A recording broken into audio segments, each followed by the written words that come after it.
అరే ఈరోజు అబ్బాయిలందరికీ ఒక విషయం చెప్దాం అనుకుంటున్నాను. అది ఏంటంటే మనం రోజు చూస్తున్నదే గర్ల్స్కి ఇలా అవుతుందిగా, దాని గురించి చెప్దాం అనుకుంటున్నాను. రేప్స్, కిడ్నాపింగ్స్, మర్డర్స్, చిన్నపిల్లలను వదలడం లేదు మన వాళ్ళ ఆఖరికి, మన బాయ్స్ ఆఖరికి. సో దీని గురించి ఇలాంటివి ఆపేయడం చాలా మంచిదిరా మనకు.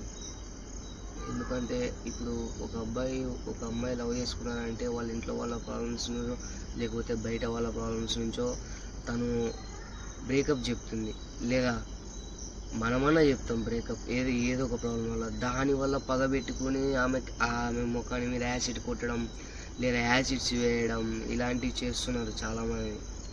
చాలా వరకు ఇలాంటివి జరుగుతున్నాయి.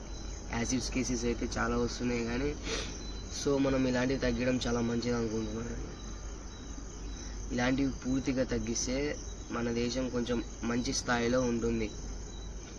లేకపోతే బయట దేశం వాళ్ళు వచ్చి మనల్ని ఏంటి ఇండియా మళ్ళీ ఇంత చీప్ కంట్రీనా అనే అనుకునే దారి తీస్తే మనల్ని కన్ఫామ్గా.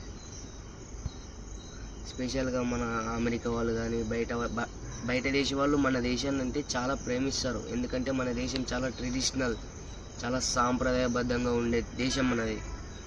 అలాంటి దేశాన్ని కొంతమంది ఎదవలు, కొంతమందికి మాత్రమే చేసేవాళ్ళు మాత్రమే, వాళ్ళు మొత్తం ఇండియా చీప్ అనే అనుకునే దారి తీస్తున్నారు వాళ్ళు ఆఖరికి. ఇలాంటివి తగ్గించుకోవడం మనకే చాలా మంచిది. చిన్నపిల్లలను వదలడం లేదు చాలా వరకు. సో ఇది ఆపేయడం మంచిది.